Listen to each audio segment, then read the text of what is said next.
Welcome back, Night Wanderers, to another deep exploration of horror video game lore.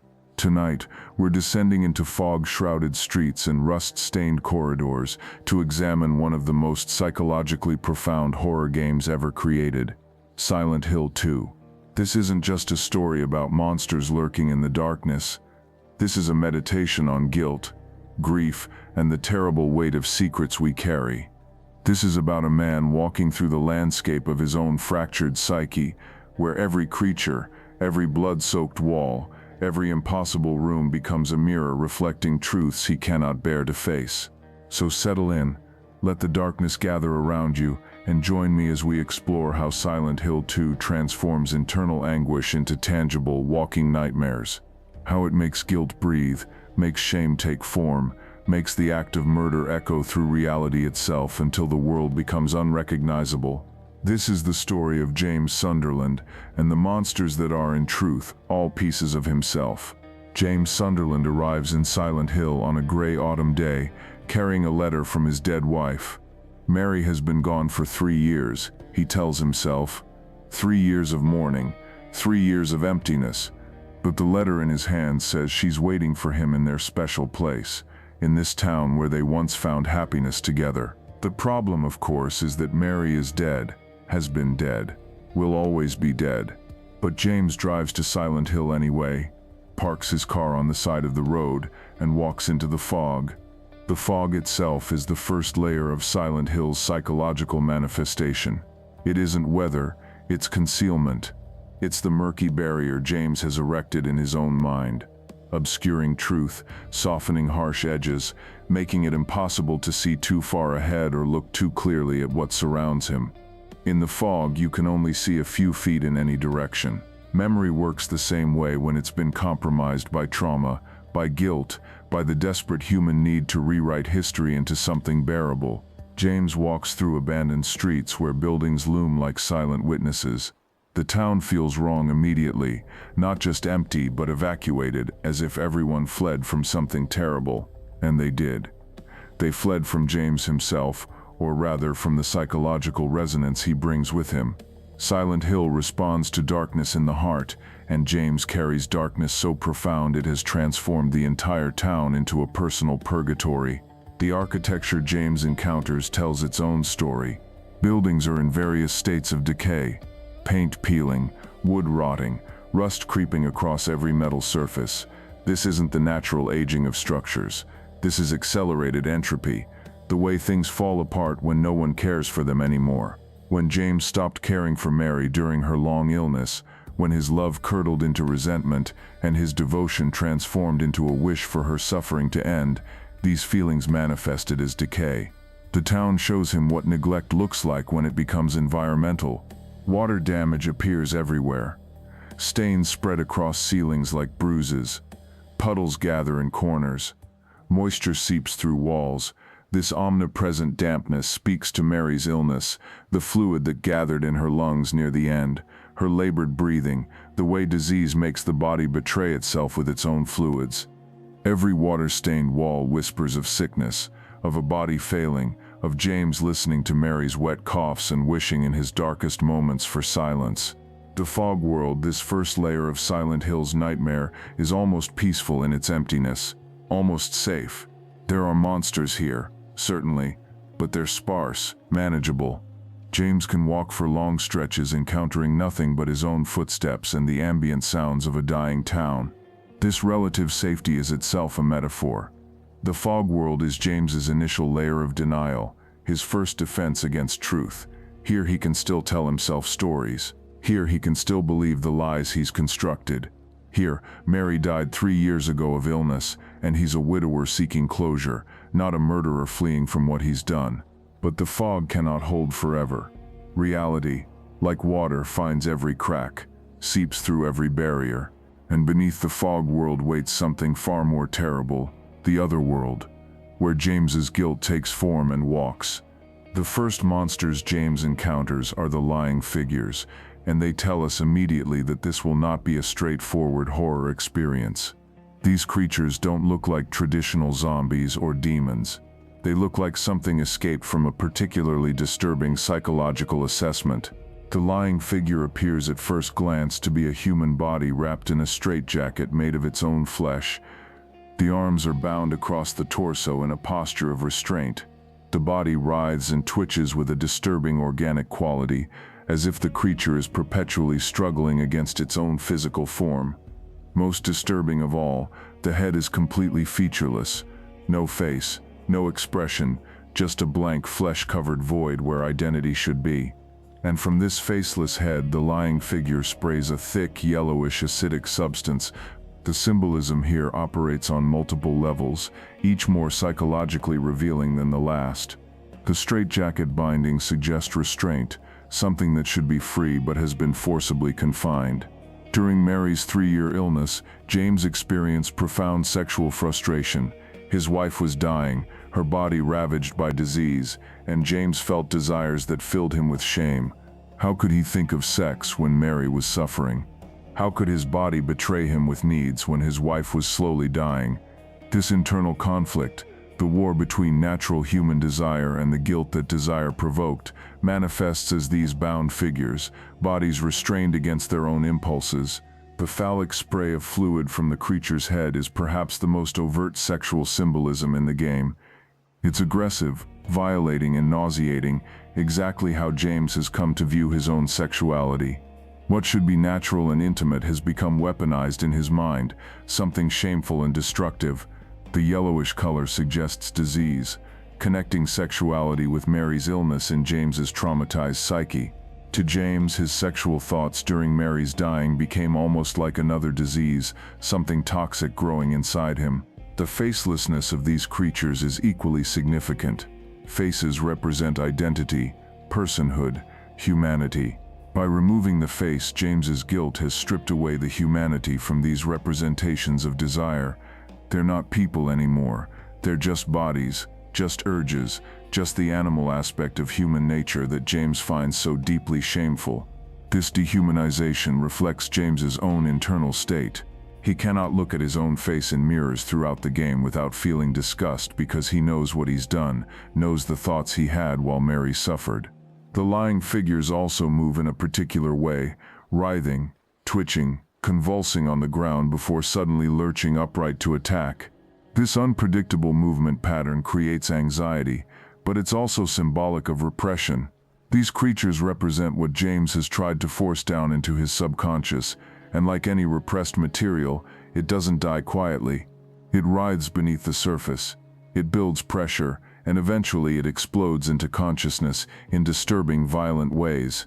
When James fights these creatures, he's literally battling his own shame. Each swing of his wooden plank or pipe is an attempt to beat back the parts of himself he finds unacceptable. But they keep appearing, keep spawning in the fog, because you cannot permanently destroy aspects of yourself through violence or denial. James can kill individual lying figures, but more always emerge from the mist because the shame and sexual confusion they represent hasn't been addressed, only temporarily suppressed. The sound design accompanying these creatures is masterfully uncomfortable. They make wet organic noises, slithering sounds, the squish of flesh moving against flesh, and a distinctive gurgling that might be breathing or might be that acidic fluid building in their throats. These sounds bypass rational thought and trigger visceral disgust. They make your skin crawl on an instinctual level, which is exactly what James's own sexuality has become to him, something that provokes instinctive revulsion rather than natural acceptance. In some areas, lying figures can be seen twitching on the ground before James approaches, seeming almost dormant. This creates a metaphor for intrusive thoughts, those shameful ideas that lie quiet in the back of your mind until something triggers them, and suddenly they're active, aggressive, demanding attention. James can sometimes walk past dormant lying figures without waking them, just as he sometimes manages to keep his shame buried. But the slightest disturbance, the slightest proximity, brings them roaring into awareness. The lying figures ultimately represent the beginning of James's journey through his own guilt. They're the surface level, sexual shame, frustrated desire during an unbearable time, the confusion of still being alive and having needs while someone you love is dying. They're uncomfortable truths, but they're not yet the deepest truths. Those await in darker corridors, in more disturbing forms. The transition from Fogworld to Otherworld in Silent Hill 2 is never announced by the dramatic air raid siren of the first game. Instead, it happens gradually, almost imperceptibly, like the way denial gives way to realization in stages rather than in single devastating moments. James might be walking through a hospital corridor that seems relatively normal, just abandoned, dusty, touched by decay. Then he notices the walls look different. The paint seems to be peeling in strange patterns. Is that rust underneath? When did rust get there? The lighting shifts subtly, becoming more amber, more sickly. The ambient sounds change, distant metallic clanging, a low industrial drone, perhaps the sound of something breathing that shouldn't be breathing. And then James walks through a door and emerges into nightmare. The Otherworld in Silent Hill 2 is distinct from other games in the series because it's so intimately personal. Where Alessa's Otherworld in the first game was filled with obvious horror, corpses hanging from walls, blood pooling everywhere, industrial fans with enormous blades, James's Otherworld is more subtle, more psychological. It's not trying to scare him through spectacle, it's trying to make him remember, make him feel, make him confront what he's spent so much energy repressing. The walls in James's Otherworld don't just rust, they develop textures that look disturbingly organic. Metal plating covers surfaces that should be drywall or plaster, but the metal itself seems to have fleshy qualities in places, as if the boundary between industrial and biological has collapsed. This fusion represents James's confusion between Mary's diseased body and the clinical, mechanical nature of her treatment. Hospital equipment, medical procedures, the impersonal machinery of illness treatment, all of it became associated with Mary's flesh, her suffering, until machine and body merged in James's traumatized perception. The floors become the iconic blood-stained grating that Silent Hill is known for. Walking across these metal grills creates a distinctive sound. Each footstep rings with a metallic echo that emphasizes how unstable your footing has become. Below the grating, pipes run through darkness, and beyond that, nothing but void. You can see through the floor into endless black. This creates a physical manifestation of psychological instability. The ground beneath James's feet is literally transparent, revealing the abyss beneath. His life, his identity, everything he thought was solid, has been revealed as a thin metal grid suspended over nothing. The blood that stains these surfaces is everywhere in the Otherworld, but it's not fresh. It's old, dried, rust-colored, which makes it somehow more disturbing than bright red gore would be. Fresh blood suggests recent violence, something that just happened. Old blood suggests violence that happened long ago, but was never cleaned, never addressed, never properly dealt with. It's the stain that remains after the wound has closed but never healed. It's guilt that time hasn't diminished. Holes appear in walls, irregular and organic looking, as if something corrosive has eaten through the barriers. James must sometimes crawl through these holes to progress, forcing him into vulnerable positions, making him submit to the environment's demands. These holes represent the breaches in his psychological defenses, places where his carefully constructed denials have been eaten away by the acid of truth. The Otherworld breathes.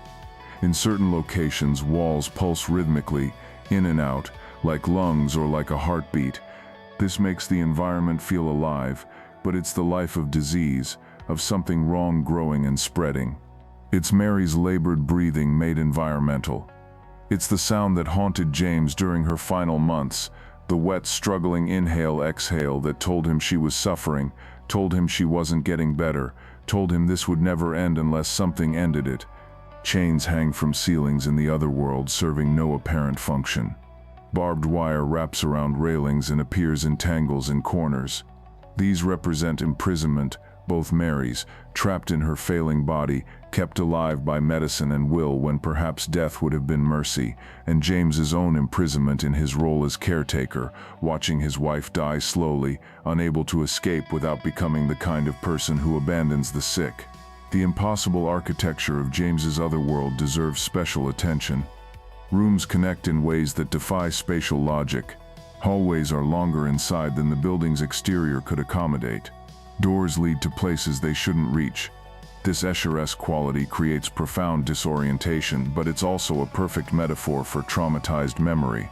Trauma fragments memory, makes coherent narrative impossible, creates gaps and inconsistencies. When James tries to remember the past clearly, he encounters these same impossibilities, things that don't quite line up, sequences of events that don't make spatial or temporal sense, the feeling of being lost in your own history. The sound design of the Otherworld operates on a frequency that creates discomfort rather than obvious fear. Low drones that you feel more than hear, metallic scraping from undefined distances, dripping water echoing in impossible spaces, breathing sounds that might be environmental or might be something aware of you. These sounds never quite resolve into music or clear environmental audio. They exist in an uncomfortable middle ground that prevents your nervous system from ever settling, from ever feeling safe. Silence itself becomes threatening in the other world. After periods of ambient industrial noise, sudden stretches of complete quiet create even more anxiety than sound would. The silence means something has stopped, changed, is paying attention. The silence means you can hear your own breathing, your own footsteps, and nothing else, which means anything else that might be making sound is deliberately remaining quiet. Predators are silent, the guilty are silent, and James is both. The Otherworld doesn't appear all at once or remain constant throughout the game. It comes and goes, sometimes just affecting a single room while adjacent spaces remain in the fog world. This fluctuation represents James's varying ability to maintain his denial. Sometimes the truth breaks through overwhelmingly, and he finds himself in full Otherworld manifestation. Other times he manages to push it back, to retreat into the safer fog world of partial awareness. The game's reality isn't fixed because James's psychological state isn't fixed. It wavers between acceptance and denial, between remembering and forgetting, moment by moment. Understanding that the Otherworld is James's consciousness made spatial helps explain why it's so much more disturbing than simple horror would be. You're not just walking through a scary place. You're walking through a man's guilt, his shame, his repressed memories, his self-loathing. Every bloodstain is something he's trying not to remember. Every locked door is a memory he can't access. Every monster is an aspect of himself he wishes he could destroy.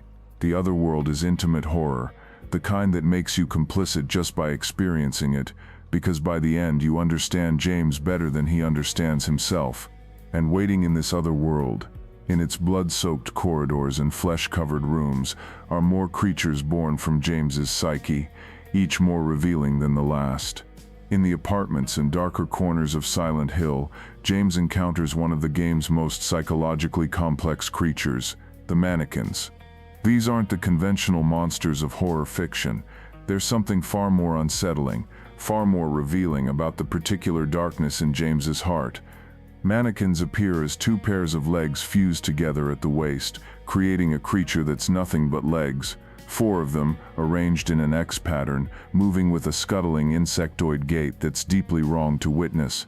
There's no torso, no arms, no head, just legs, ending in high-heeled shoes, moving with purposeful hostility through the darkness.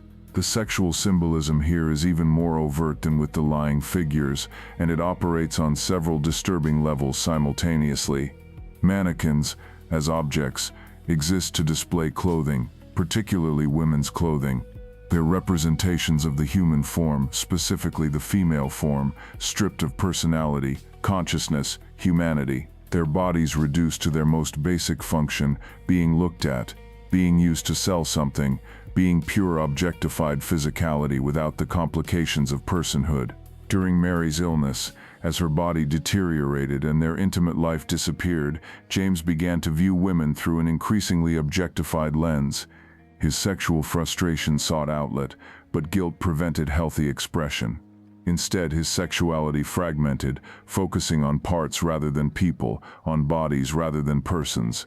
The Mannequins represent this fragmentation taken to its nightmarish extreme, women reduced to legs, to the parts James found himself fixating on, stripped of faces that might make them fully human, stripped of voices that might speak and remind him of Mary.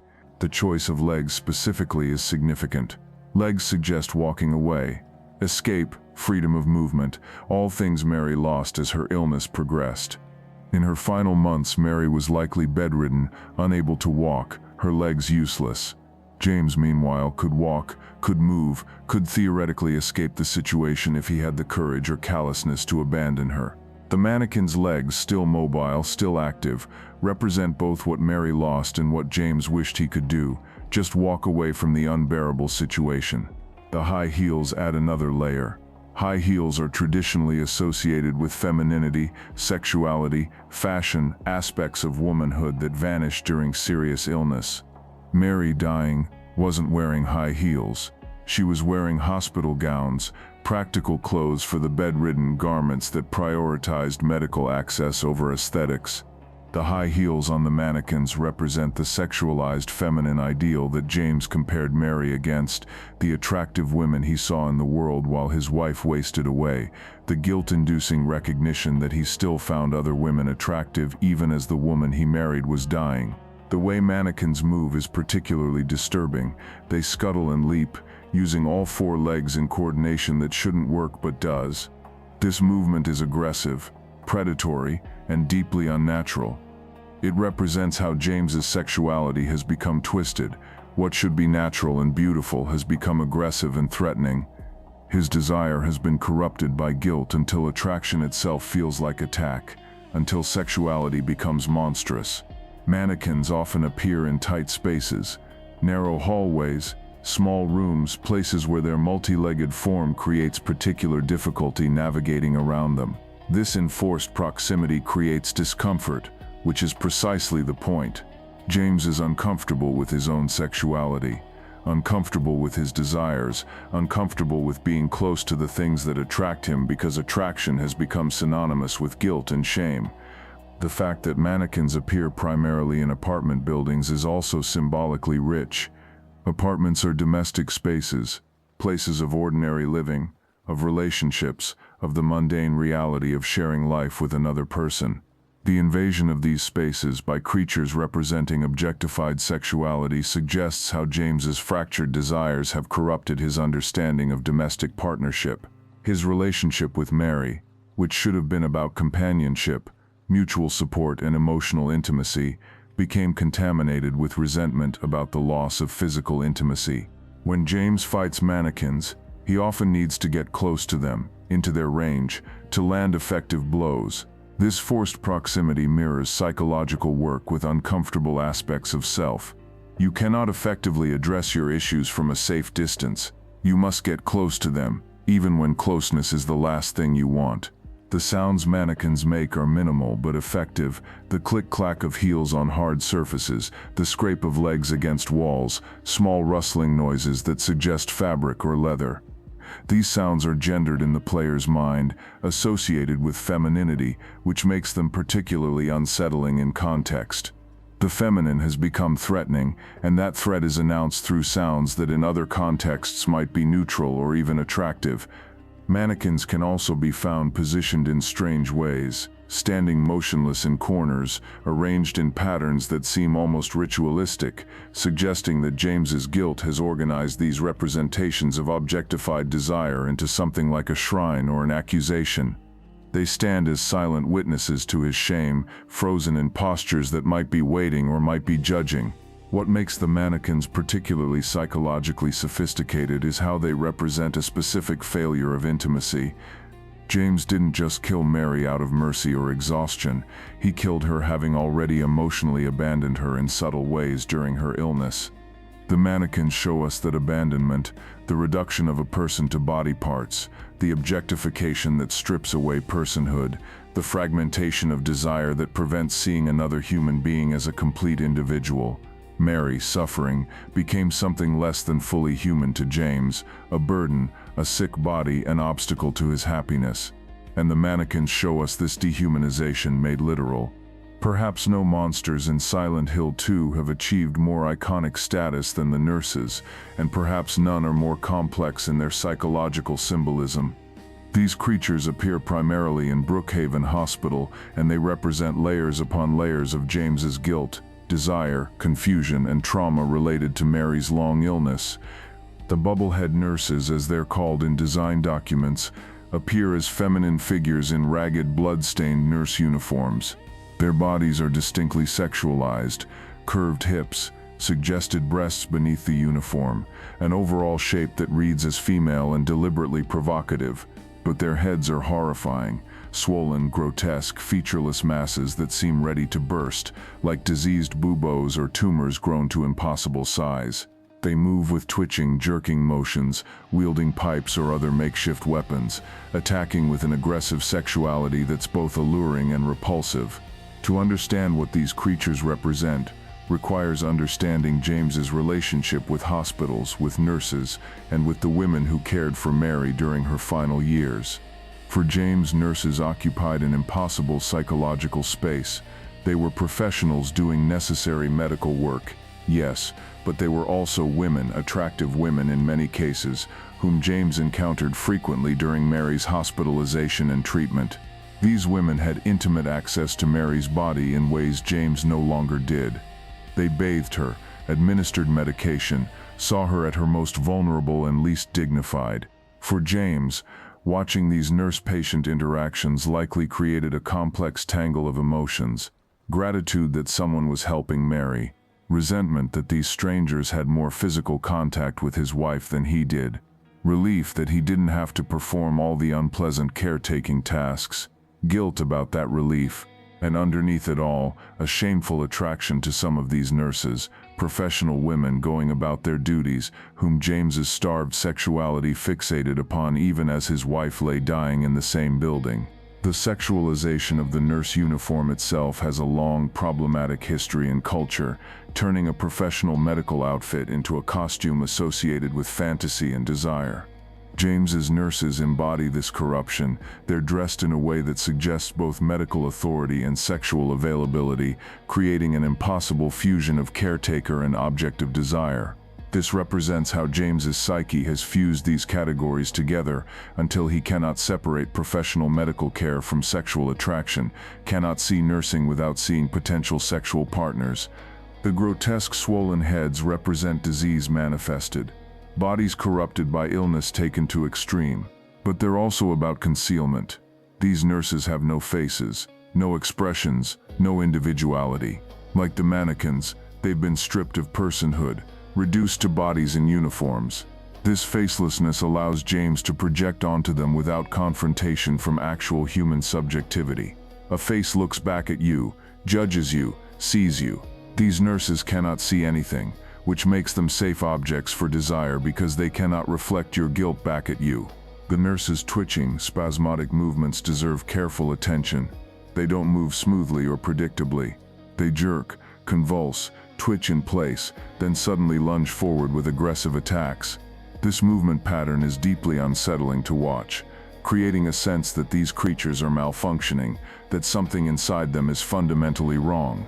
It suggests bodies that don't work properly, which connects directly to Mary's failing body, her movements becoming increasingly limited and labored as disease progressed. But the twitching also represents something about desire itself. The way sexual urges can feel like involuntary spasms, things that happen to you rather than choices you make.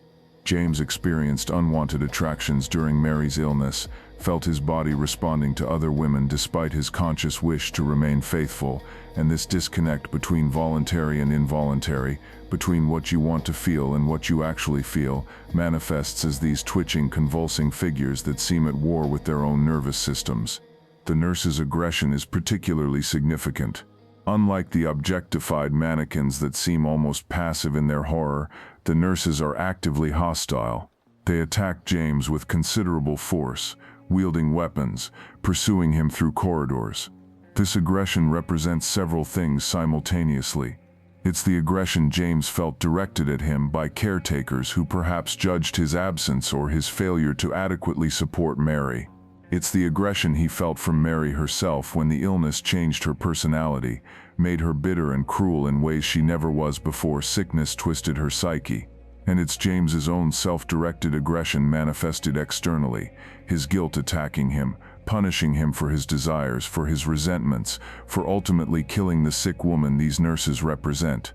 The hospital setting amplifies all this symbolism. Hospitals are liminal spaces between sickness and health, life and death. They're places of healing that nonetheless smell of death, where the machinery of medicine makes its coldly impersonal attempts to forestall inevitable decay. For James, hospitals became prisons, places he had to visit repeatedly, where he sat in uncomfortable chairs, where he spoke with doctors who had less and less hopeful information to share, where he watched Mary deteriorate in institutional beds under fluorescent lights that made her skin look even worse. The Brookhaven Hospital Otherworld is particularly rich with symbolism. Patient rooms are filled with rusty beds, old medical equipment that looks more like torture devices than healing instruments. Stretchers lie overturned. Wheelchairs sit empty and rust-covered. All the apparatus meant to care for the sick has been corrupted into imagery of suffering. This represents how James came to experience medical treatment, not as healing, but as prolonged suffering, as keeping Mary alive beyond when perhaps mercy would have let her die, as machinery that prevented natural death and thereby extended agony. The nurses appear in examination rooms, recovery wards, and surgical areas, all spaces intimately connected with the medical invasion of bodily privacy. These are rooms where bodies are examined, opened, assessed, treated. For James, these clinical spaces became associated with the slow revelation of Mary's deteriorating condition, each medical examination revealing more progression of disease, each surgical area a reminder of treatments that failed to cure. What makes the nurses particularly disturbing is how they sexualize spaces of medical vulnerability. An examination room should be clinical, professional, safe. But with these sexualized nurses present, it becomes infected with desire and guilt. James cannot separate medical care from sexual anxiety, cannot experience the hospital setting without this corrupting overlay of inappropriate attraction, which makes the entire medical environment feel perverted and wrong. Some nurses appear to be examining or tending to something when James first encounters them, turning toward him only when he gets close. This mirrors how James might have watched nurses caring for Mary, observing from the doorway, feeling simultaneously grateful and jealous and ashamed of his jealousy. The moment when they turn and attack represents the moment when this complex tangle of emotions becomes too much, when watching care being given to Mary triggers something darker in James than simple appreciation. The sound design for the nurses is particularly effective at creating discomfort. They make vocalizations that are almost human but not quite. Groans and wheezing sounds that could be pain or could be something else. These ambiguous sounds prevent the player from categorizing the nurses clearly as either pitiable sufferers or purely malicious threats, maintaining a disturbing middle ground where attraction and revulsion can't be separated. Fighting the nurses requires James to literally beat or shoot these representations of feminized medical care, which creates its own disturbing psychological layer. Every blow James lands is an act of violence against a female form, against a caretaker, against someone dressed in an outfit associated with healing and help. The game forces you to commit this violence to survive, which creates a powerful metaphor for how James experienced his relationship with nurses during Mary's illness as something he wished he could fight against, eliminate, make disappear, even though rationally he knew they were helping. The nurses ultimately represent the corruption of care itself. What should be compassionate has become threatening. What should be healing has become hostile. What should be professional has become sexualized. This complete inversion of caretaking into danger reflects James's shattered ability to understand care and intimacy. By killing Mary, an act he might have rationalized as mercy, as care taken to its extreme conclusion, James has proven that he cannot distinguish between helping and harming, between ending suffering and ending life. The nurses show us this confusion made manifest, care transformed into aggression, healing twisted into horror. And then there is Pyramid Head, perhaps the most iconic monster in Silent Hill history, certainly the most psychologically complex creature in Silent Hill 2. This towering figure with its massive rusted pyramid-shaped helmet and enormous blade has transcended the game to become a cultural symbol of guilt and punishment.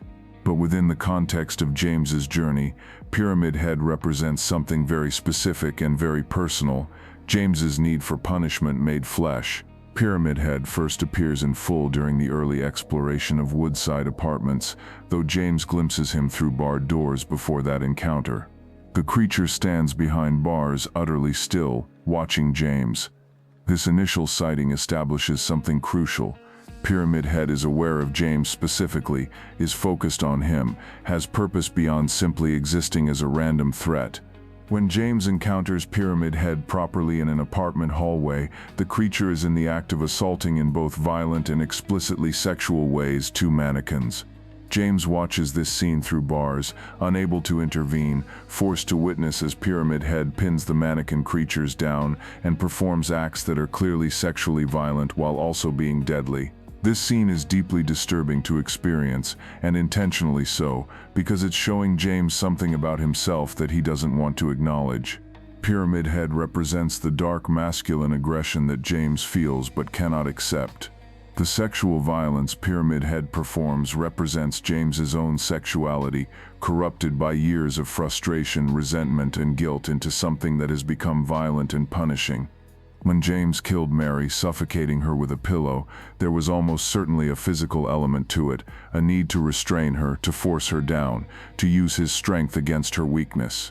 Pyramid Head acts this out, shows James the violent core of what he's done, the aggression that lurked beneath the surface of the mercy-killing narrative. The pyramid helmet itself is extraordinarily symbolic. It's massive, rusted, and appears impossibly heavy. Pyramid Head moves with his neck bent under its weight, the helmet forcing his head down.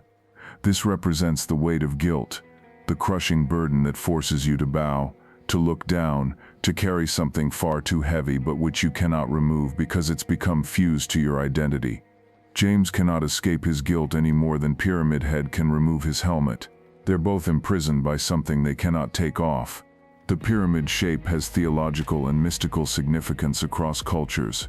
Pyramids are tombs, monuments to death, containing corpses in their dark interior chambers. They're also symbols of hierarchy, ascending toward a single point, representing judgment or divine perspective looking down. Pyramid Head's helmet is both tomb and judge, containing death within it while simultaneously representing the judgment James feels he deserves. The creature is both executioner and condemned man, killer and corpse, authority and victim, paradoxes that reflect James's own confusion about whether he's victim of circumstance or perpetrator of murder. Pyramid Head cannot be fought conventionally in most encounters. When James tries to attack him, the damage seems negligible. The creature is overwhelmingly powerful, and in several encounters, the only option is to run, hide, or endure until Pyramid Head simply leaves. This invincibility represents how guilt cannot be destroyed through force. You cannot beat your guilt to death. You cannot hide from it permanently. It will find you, corner you, make you face it, and the only thing you can do is survive the encounter and hope it eventually releases you, which guilt sometimes does, stepping back into shadows for a while but never disappearing completely. The enormous knife, technically called the Great Knife, that Pyramid Head drags behind him, creates one of the game's most iconic sounds, the long metallic scraping of the blade across grating and tile. This sound announces his presence long before you see him, creating dread through anticipation. The knife is so large and heavy that Pyramid Head must drag it, unable to lift it in normal combat. This unwieldy weapon represents the burden of violence itself. The act of killing someone you love is a weight you'll drag behind you forever, creating a constant scraping sound against your consciousness, making itself known with every step you take. Pyramid Head's attacks are brutal and definitive. When he catches James, the death animations are violent and final. Impaled on the knife, crushed under the pyramid, destroyed utterly. These deaths represent what James feels he deserves: absolute punishment, total annihilation, death that erases him completely. Every time Pyramid Head kills James, it's James's guilt executing him in the manner his unconscious mind believes is appropriate for a man who killed his sick wife. In one of the game's most psychologically revealing scenes, James encounters two Pyramid Heads in the labyrinth, where they attack and kill Maria, the Mary-like woman who has been accompanying James through parts of his journey. Maria dies screaming while James watches, helpless to save her.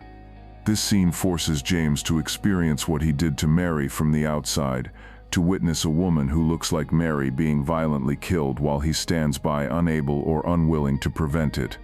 Pyramid Head here is showing James himself, making him see what he looked like when he made the decision to kill Mary, when he raised the pillow and pressed it down despite her struggling. Pyramid Head's ultimate nature is revealed near the end of the game when James has finally accepted the truth about Mary's death. In the final confrontation, two Pyramid Heads appear in a ritualistic chamber.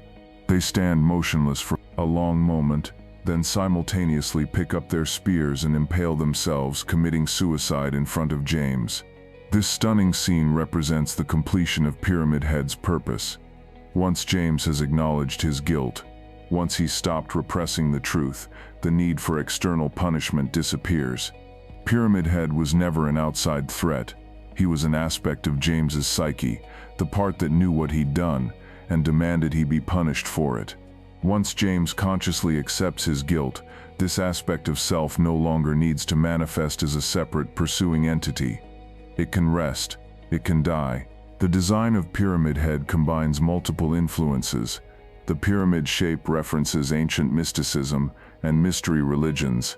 The butcher's apron he wears suggests slaughterhouse imagery. The industrial killing of animals, meat processing, the reduction of living beings to flesh.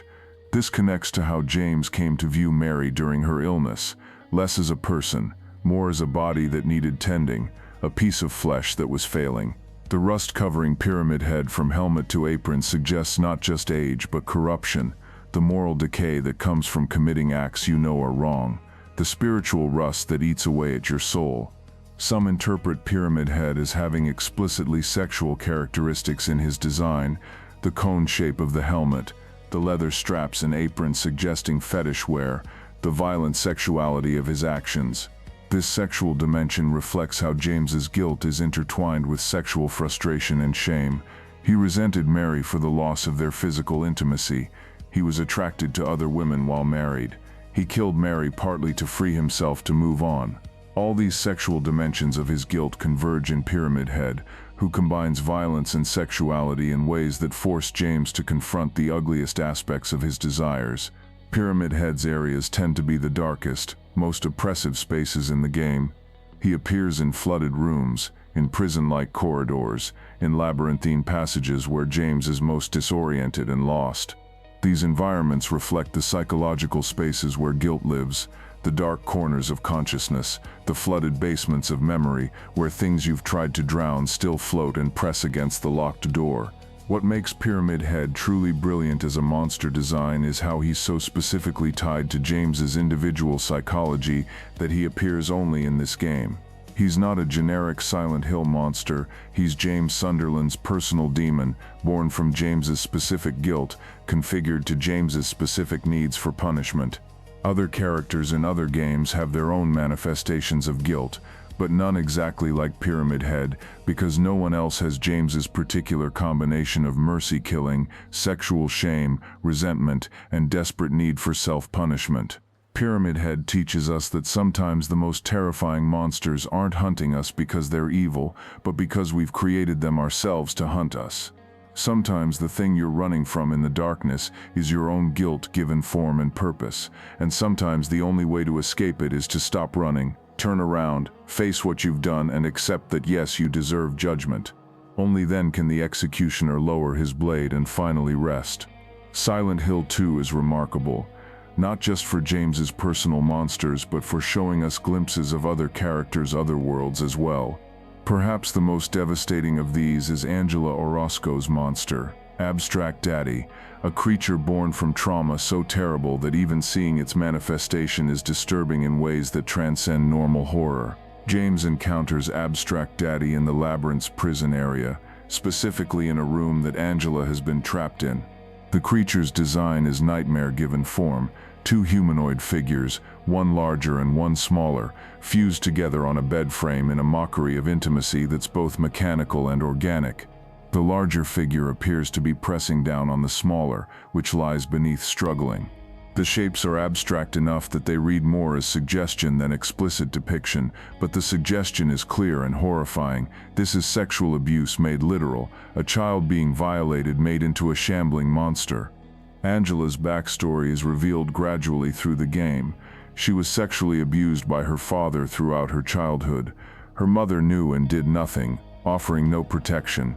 This abuse continued until Angela finally killed her father in an act of self-defense or perhaps retribution. She's in Silent Hill not by chance but drawn here by the same forces that drew James, by guilt, by trauma, by a darkness in the heart that the town responds to. Abstract Daddy represents Angela's father, but not as he actually was.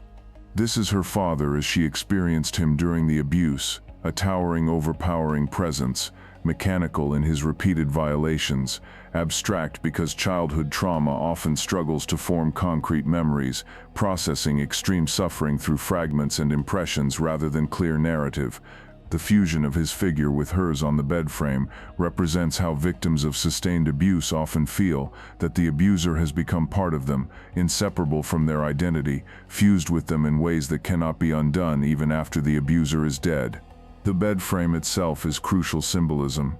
Beds should be places of rest, safety, comfort. For Angela, her bed was a site of trauma, the location where her father came to hurt her. By making the monster literally incorporate a bed frame into its body, the design shows how trauma transforms safe spaces into sources of terror.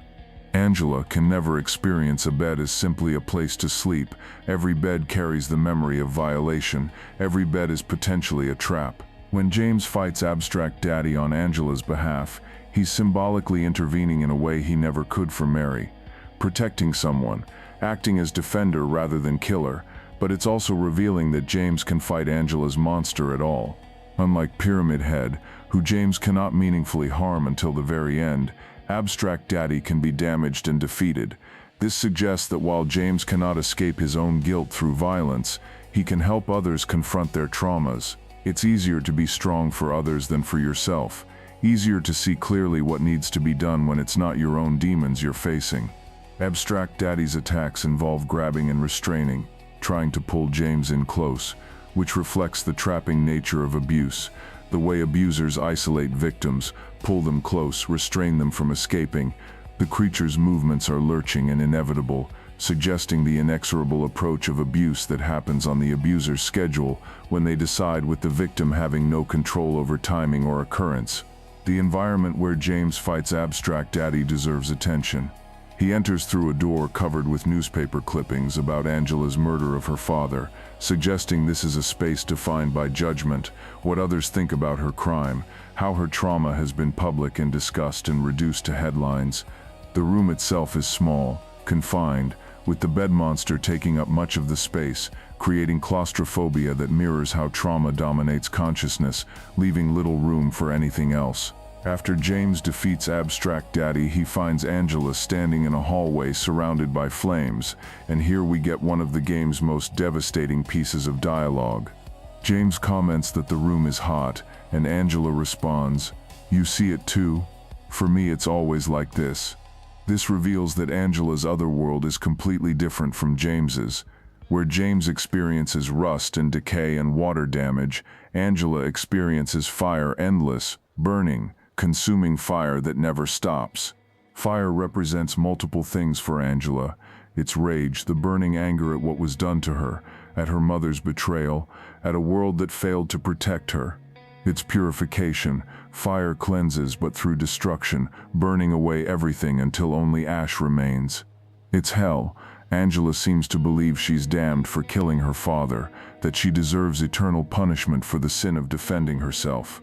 And fire is pain itself, constant, intense, overwhelming, the sensation of being burned that never ends, just as the pain of childhood abuse doesn't end just because the abuse stops.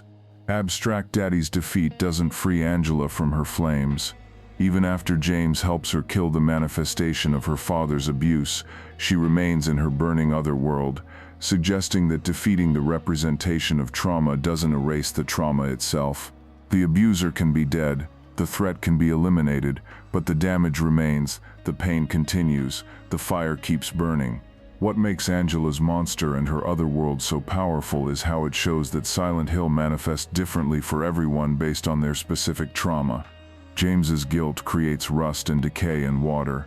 Angela's trauma creates fire. Eddie's shame creates cold and meat. Each person walks through their own personal hell, and these hells overlap in the same physical space, intersecting in ways that let characters briefly glimpse each other's nightmares but never fully share them. Abstract Daddy also raises questions about the nature of evil in Silent Hill. James's monsters are extensions of his own guilt. He created them through his actions and his psyche. But Angela didn't create Abstract Daddy through any failing of her own. She was a child victim. Her monster exists because someone else hurt her, not because she did something wrong. This suggests that Silent Hill's manifestations aren't purely about moral judgment. They respond to trauma regardless of whether that trauma came from your own actions or was inflicted upon you by others. The creature's abstraction, the way it's not a realistic depiction of a man or a clear scene, but rather a disturbing, semi-comprehensible fusion of shapes that suggest horror, reflects how trauma memories often work. Especially trauma that occurs in childhood, especially trauma that's repeated over time. The mind doesn't store it as clear narrative. Instead, it fragments into sense memories, emotional impressions, bodily sensations that don't have clear visual form. Abstract Daddy is abstract because that's how Angela experienced and remembers her abuse, not as clear events with beginning, middle, and end, but as overwhelming sensation and emotion that resists concrete definition. Fighting Abstract Daddy is fighting something that should never have existed, the physical manifestation of child abuse, a horror that humans create through choice to hurt the vulnerable. Unlike James's monsters, which are complicated by his own culpability, Angela's monster is simply evil. There's no nuance here, no psychological complexity that creates sympathy. This is purely violation made form, and destroying it is purely righteous, which is why James can defeat it where he cannot defeat Pyramid Head. Angela's final scene in the game shows her ascending a burning staircase, walking into flames, telling James goodbye. The implication is clear. Angela is choosing death, choosing to finally escape the fire by letting it consume her entirely. James tries to stop her, tells her she still has her whole life ahead of her, but Angela responds that she's already dead inside, that there's nothing left for her in a world that burns constantly. It's one of gaming's most heartbreaking moments, showing how trauma can create pain so intense that death seems preferable to continued survival. Abstract Daddy and Angela's story arc remind us that Silent Hill isn't only about guilt and judgment, it's also about suffering, especially suffering inflicted by others. Suffering that children endure, suffering that creates flames that never stop burning. Not all monsters in Silent Hill are created by the person who fights them. Sometimes the monsters are created by the truly evil, and their victims are left to navigate nightmares they didn't author, fires they didn't light, pain that feels eternal and inescapable. Eddie Dombrowski represents the third major character whose Otherworld overlaps with James's journey, and his monster, the Flesh Lips, reveals yet another way trauma can manifest in Silent Hill's responsive nightmare dimension. Eddie appears throughout the game as an unstable young man, first encountered vomiting in a toilet, having apparently just shot someone, though he claims it was an accident, claims he was just defending himself.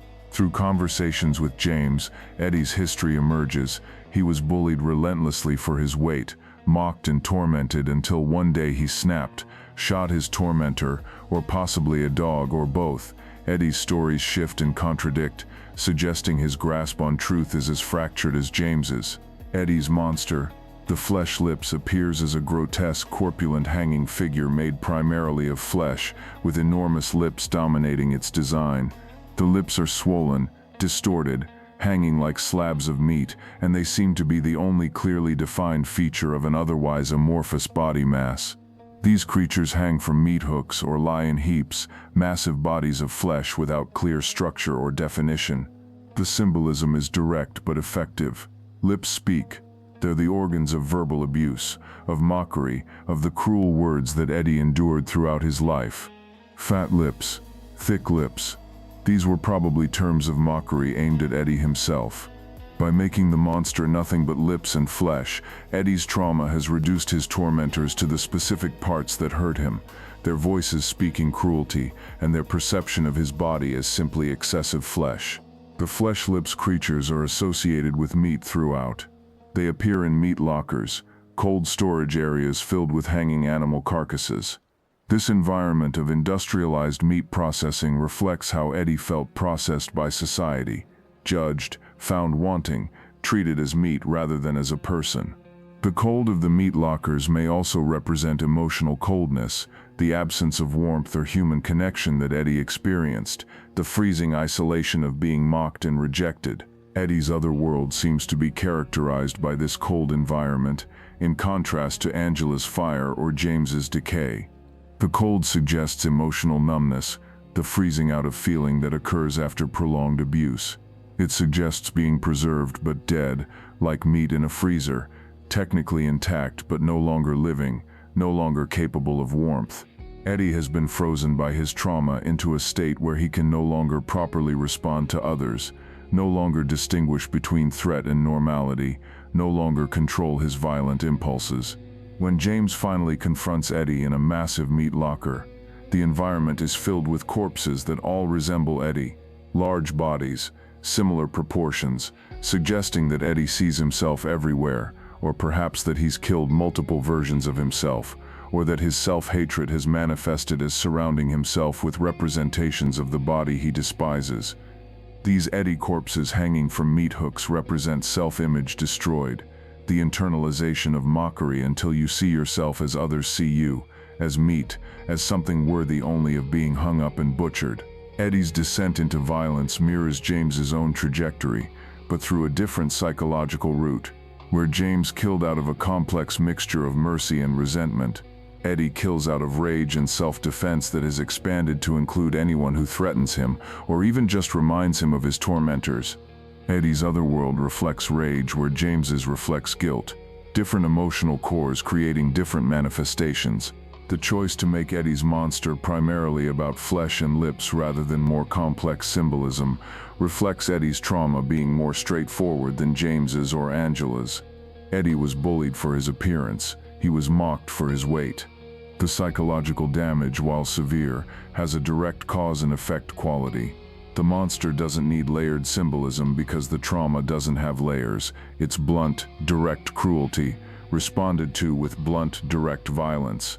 What particularly tragic about Eddie is that by the time James encounters him in the meat locker, Eddie has completely succumbed to his rage. He no longer distinguishes between actual threats and perceived slights. He interprets James's attempts at conversation as mockery, sees attack in neutral statements, and ultimately forces James to kill him in self-defense. This progression shows how trauma can transform personality entirely, turning a bullied victim into someone dangerous, someone who hurts others preemptively because he can no longer trust that others won't hurt him first.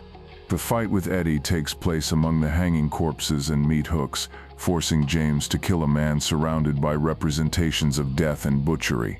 It's one of the few times in the game where James kills another human or human-seeming entity rather than a monster, and it carries moral weight.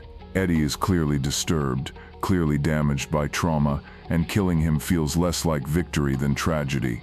The elimination of someone who was broken by cruelty, who became a threat because the world made him one. Eddie's final words suggest he knows what he's become, knows that his rage has consumed him, but he can't stop it. He can't see past it. His other world has frozen him into a single response pattern.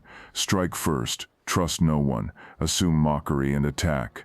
The cold has made him rigid, unable to bend or adapt, and this rigidity makes him both dangerous and doomed.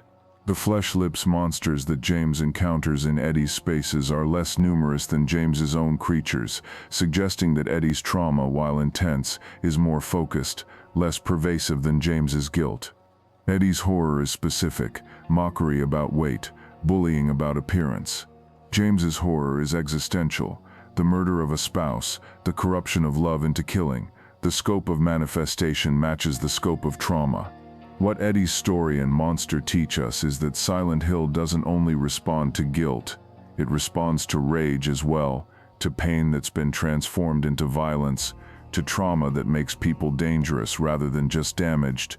Eddie's Otherworld is colder, simpler, more direct than James's or Angela's, reflecting a psyche that's been frozen into rage rather than melted into complex guilt or burned in self-hatred's fire. Eddie ultimately represents a path James could have taken, responding to unbearable circumstances with violence, letting rage define you, striking out rather than turning inward. James chose a different response to his situation. He killed once, then retreated into denial and guilt rather than continuing to strike out. But both are responses to unbearable pain, and Silent Hill manifests both, showing that the town's power responds to trauma in all its varied forms. Among all the entities James encounters in Silent Hill, Maria occupies a unique position. She's not quite a monster, not quite human, but something in between, a manifestation created specifically to torment James, designed by his guilt and the town's power to be both everything he wanted and everything he cannot have. Maria appears suddenly in the Heaven's Night strip club, a woman who looks remarkably like Mary, but isn't her. She dresses provocatively where Mary dressed conservatively. She's flirtatious and available where Mary became cold and withdrawn during illness. She's healthy and vibrant where Mary was dying. She's everything James wished Mary could have been during those final terrible years, and her existence is specifically designed to torture him with that wish. Maria isn't a monster in the traditional sense. She doesn't attack James directly, doesn't appear as a grotesque creature. But she's monstrous in function, created by James's subconscious to punish him through hope and loss. Maria represents the James's ideal woman. Mary's appearance, but without the illness, without the personality changes that disease brought, without the burden of caretaking. She's the fantasy James had during Mary's illness, that he could have a woman who looked like his wife but didn't require sacrifice, didn't demand patience through suffering, didn't slowly die while he watched helplessly. Throughout the game, Maria accompanies James intermittently, serving as companion and guide. She knows things she shouldn't know, makes references to memories that are Mary's not hers, says things in Mary's voice. This blurring between Maria and Mary is intentional. James's guilt has created Maria as a way to both fulfill his fantasy and punish him for having that fantasy. Every moment with Maria is tainted by knowledge that she's not Mary, that wanting her is betraying Mary's memory, that finding her attractive is proof of James's moral failure. But the true horror of Maria is what happens to her repeatedly throughout the game. She dies. Again and again, Maria is killed in front of James. Pyramid Head murders her in the labyrinth while James watches from behind bars, helpless to intervene. James finds her dead in a hospital room, bleeding out behind a locked door. She appears alive again, only to be killed again in new ways, each death forcing James to witness loss, to experience Mary's death from the outside, to feel what he did to Mary reflected back at him through this Mary substitute. These repeated deaths serve multiple psychological functions. Their punishment. James must watch someone he cares about die multiple times, experiencing loss as a recurring trauma rather than a single event. Their education. Each death shows James what he did to Mary from a new angle, forcing him to witness the horror of murder from the observer's position rather than the perpetrator's. And their revelation. Each time Maria dies and returns, James is forced to confront that this isn't real, that his fantasy isn't sustainable, that you cannot replace what you've destroyed no matter how perfectly you recreate it. Maria's personality shifts throughout the game based on James's psychological state. Sometimes she's caring and sympathetic, trying to help James navigate the nightmare. Other times she's resentful and accusatory, angry at James for getting her killed, for failing to protect her, for caring about Mary's memory more than her present existence. These shifts reflect James's own guilt oscillating. Sometimes he believes he acted out of mercy, sometimes he knows he acted out of selfishness, and Maria's behavior mirrors these internal fluctuations. The Heaven's nightclub where Maria first appears is symbolically loaded. It's a place of fantasy and performance, where women play roles for money, where desires are catered to but never truly satisfied. Strip clubs exist in the space between real intimacy and commercial transaction, between actual desire and paid performance. Maria emerging from this space marks her immediately as a construct, a performance of femininity designed to appeal, a fantasy rather than a genuine person. Maria's knowledge of Mary's past becomes increasingly explicit as the game progresses. She knows about places Mary went, things Mary said, memories that should belong only to Mary and James. This knowledge is disturbing because it reveals that Maria isn't separate from Mary, she's an aspect of Mary, or of James's memory of Mary, or of his idealized version of what Mary could have been. The boundaries between Maria and Mary blur until they're almost interchangeable, which is exactly what James's guilty psyche wants and fears, the ability to replace Mary, the impossibility of ever truly doing so. In one of the game's multiple endings, the Maria ending, James chooses Maria over Mary's memory, accepts this fantasy substitute, and the ending shows him leaving Silent Hill with Maria. But even this ending is corrupted. Maria begins coughing, suggesting she's developing the same illness Mary had, suggesting that James cannot escape the cycle, that replacing Mary with an idealized version doesn't prevent the same tragedy from unfolding again. The cough is Silent Hill's final punishment in this ending. You get what you wanted, but it will become exactly what you tried to escape. Maria's boss fight near the game's end reveals her true nature. In a nightmarish hospital room suspended in darkness, Maria transforms into something monstrous, hanging in the air surrounded by grotesque flesh and organic machinery, calling out to James in Mary's voice while attacking with terrible violence. This transformation shows what Maria always was, a weapon crafted from James's desires, guilt, and memories, designed to hurt him precisely because he wants her, because wanting her is betrayal, because she's both the fantasy of what could be and the reality of what was destroyed. The flesh and machinery surrounding Maria in this boss fight connects her to the broader symbolism of the Otherworld, flesh representing the biological reality of Mary's disease, machinery representing the medical apparatus that failed to save her. Maria, suspended in this fusion, represents James's inability to separate his wife from her illness, his memories of love from his memories of suffering, his desires from his guilt. Maria's dialogue during the boss fight is particularly cruel. She accuses James of wanting to be with her instead of Mary, of being glad Mary died because it freed him, of never truly loving Mary the way a husband should. These accusations are James's own thoughts given voice. The terrible suspicions about his own motivations that he cannot fully refute because they contain truth.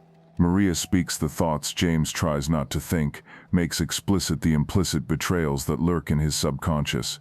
Defeating Maria in this final form doesn't kill her completely. She simply transforms back to her human appearance and lies still, suggesting that defeating your guilt doesn't destroy it entirely. The desires that created Maria remain. The wishes James had during Mary's illness don't disappear just because he's acknowledged them. What changes is James's relationship to these aspects of himself. He's faced them, fought them, proven he can survive their worst manifestations. Maria ultimately represents the cruelest trick the human psyche can play on itself, creating exactly what you wish for, and then using that wish as evidence of your moral bankruptcy. Every moment James spends with Maria proves he wanted something other than what he had with dying Mary. Every death of Maria proves he cannot protect what he loves. Every resurrection of Maria proves he cannot escape the cycle of desire and guilt. She's the perfect punishment because she's constructed entirely from James's own psychology. He's being tortured with his own wishes, killed by his own fantasies, haunted by his own idealized vision of what could have been. Beyond the visible monsters and environments, Silent Hill 2 creates its psychological horror through masterful use of sound and silence. Composer Akira Yamaoka's score and the game's sound design work together to create an ambient nightmare that exists as much in your ears as in your eyes. The radio static that announces monster proximity has become iconic, a harsh grating noise that spikes anxiety immediately. But the static does more than warn, it prevents comfort. Even in apparently empty areas, the radio creates constant low-level tension, the possibility that at any moment it might intensify, might signal something approaching. This matches the hypervigilance of PTSD, where your nervous system cannot relax, cannot trust apparent safety, must constantly scan for threats even when none are immediately visible. The footsteps in Silent Hill 2 are given unusual attention. James's shoes ring against metal grating with a hollow, echoing sound that emphasizes how thin the floor beneath him is, how much emptiness exists below. Walking through water creates exaggerated splashing that seems too loud, too present, making James feel exposed even when alone. These sound effects turn navigation itself into a source of anxiety. Every step announces your presence, broadcasts your location to whatever might be listening in the darkness. The ambient sounds of the Otherworld are perhaps the most psychologically effective element of the game's audio design. Low drones that sit just at the edge of perception, creating unease without clear cause. Metallic groaning that suggests massive structures under stress. Distant crashes and clangs that imply activity in spaces you cannot see.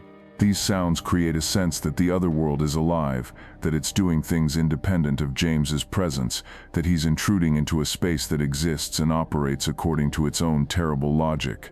Water sounds appear throughout, dripping, running, pooling.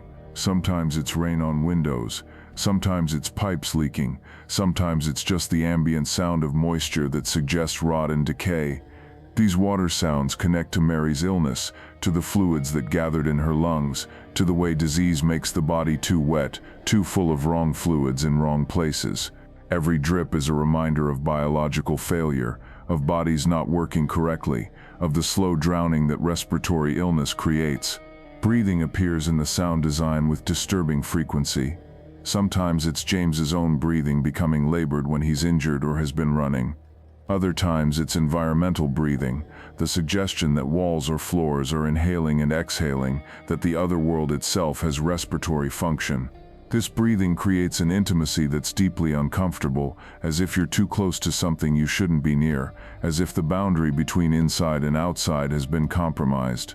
The musical score by Yamaoka shifts between different modes depending on location and situation. Some tracks are almost beautiful, melancholic piano pieces that speak to loss and grief rather than fear. Promise and theme of Laura have a haunting sadness that makes Mary's absence feel almost romantic, tragic in a way that inspires sympathy rather than horror. These tracks manipulate the player's emotions, making them feel compassion for James even as they're learning about his crimes, creating complicated sympathy for a murderer. Other tracks are pure industrial noise, grinding, screeching, mechanical sounds that create discomfort on a physical level. These tracks don't have melody in any traditional sense. They're textural, environmental, designed to make your nervous system respond with stress rather than your emotions respond with feeling. They're the sound of machinery that shouldn't exist, of processes that shouldn't be heard, of industrial spaces turned hostile. The silence in Silent Hill 2 deserves special attention because it's used as deliberately as sound. After periods of ambient noise or music, sudden silence creates more anxiety than noise would. Silence suggests something is stopped, changed, become aware. Silence suggests something is listening, waiting, preparing. In several crucial moments, walking down a long hallway, approaching a significant door, entering a room where something terrible waits, the game removes all sound except James's footsteps, creating unbearable tension through absence rather than presence. The monsters each have distinctive sounds that announce their presence in nature. The lying figures make wet gurgling sounds that suggest choking or drowning.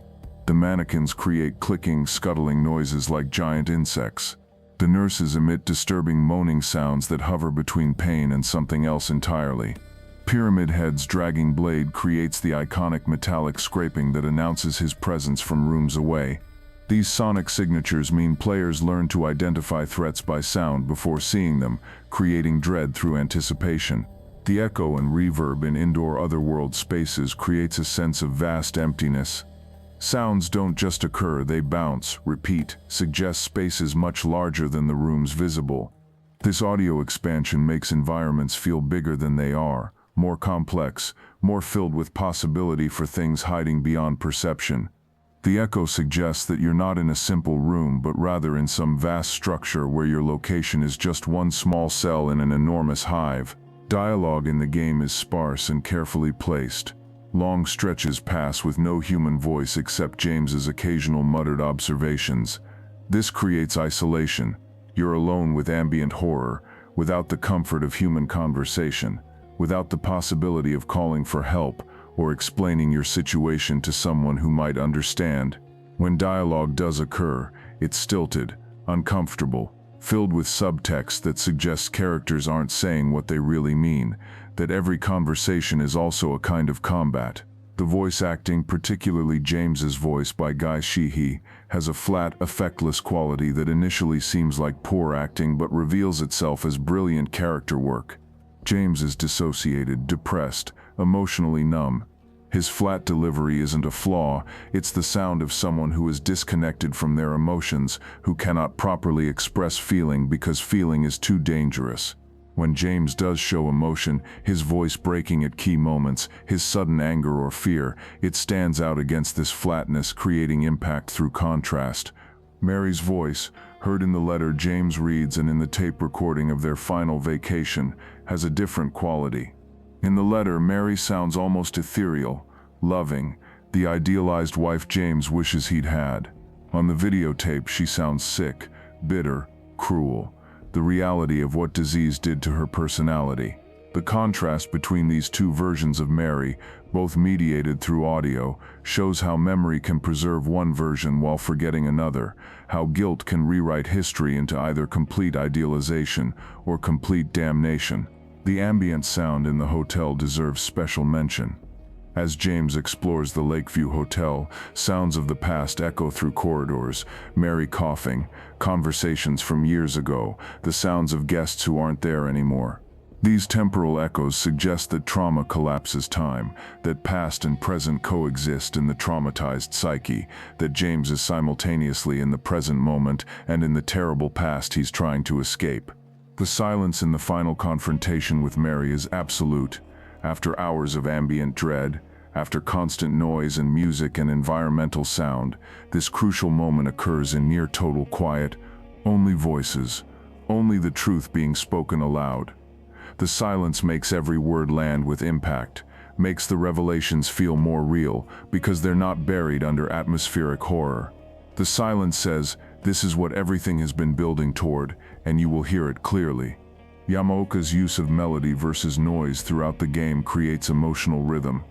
Melodic moments, usually when James is reflecting on Mary, thinking about their past happiness, give the player emotional space to feel grief and sympathy. Noise moments, usually in the Otherworld during monster encounters, assault the nervous system and prevent emotional processing. This rhythm manipulates the player's relationship with James, creating windows where you feel for him and empathize, then slamming those windows shut with noise and horror that reminds you he's a killer. The sound design ultimately works with the visual design to create complete psychological immersion. You don't just see James's guilt, you hear it dripping, scraping, breathing, echoing through impossible spaces. The horror enters through your ears as much as your eyes, creating a sensory totality that makes Silent Hill 2's nightmare feel inescapable. You cannot close your ears the way you can close your eyes. You cannot look away from sound, and the game uses this to ensure that even when you're not seeing horror, you're hearing it, feeling it, living inside it with every step James takes through his rusted, blood-soaked purgatory. The environments James traverses in Silent Hill 2 aren't just settings for horror, they're psychological spaces made physical, representations of mental states transformed into locations you can walk through. Understanding the symbolism of these spaces reveals how completely the game commits to its theme of guilt manifested as geography. The apartments where James begins his exploration represent domestic life corrupted. These are spaces where people should live, love, raise families, but in the Otherworld, apartments become prisons. Doors are locked or blocked, hallways twist in impossible directions. The intimacy of domestic space, bedrooms, bathrooms, kitchens, becomes threatening rather than comforting.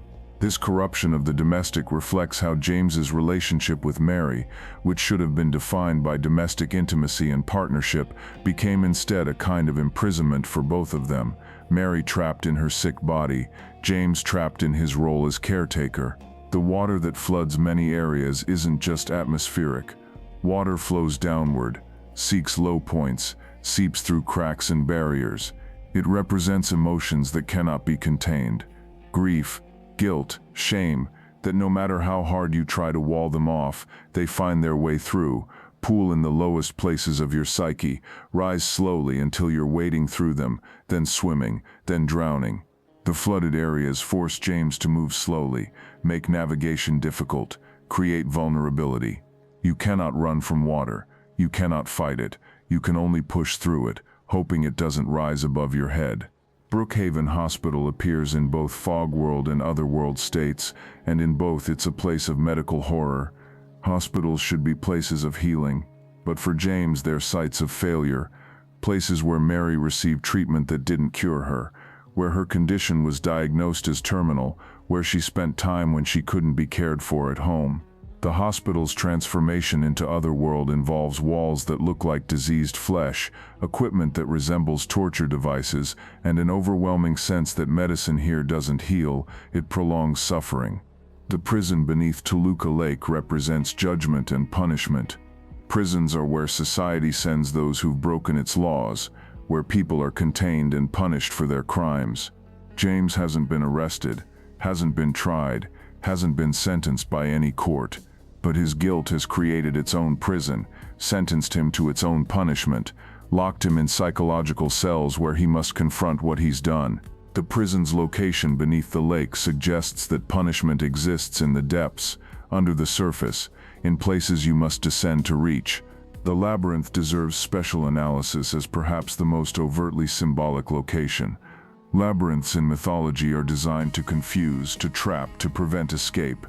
The Minotaur's labyrinth in Greek myth was built specifically to contain a monster, and in Silent Hill 2's labyrinth, James is both the hero entering to confront the monster and the monster himself, the guilt creature that the labyrinth was built to contain. The labyrinth's impossible geometry, its spiral staircases that seem to descend forever, its rooms that connect incorrectly, all represent psychological complexity, the way guilt creates elaborate mental structures designed to hide truth from consciousness, to make direct confrontation with reality impossible through sheer confusion. The Lakeview Hotel represents memory, specifically idealized memory of happiness. This is where James and Mary stayed on their last vacation together, where they were briefly happy before disease destroyed everything. The hotel in James's experience exists in 3 states: the Fogworld version with its faded grandeur, the Otherworld version with its impossible rooms and nightmare inhabitants, and the burned-out ruins that may represent the only real version, everything else being James's elaborately constructed delusions. The hotel's layout changes based on James's psychological state. He finds himself in rooms that shouldn't exist, hallways that lead to impossible destinations. The videotape that reveals the truth is hidden in this hotel, suggesting that memory, especially memory you've repressed, must be physically searched for, room by room navigating confusion and distortion before you can find the truth hiding in the places you've tried hardest to forget.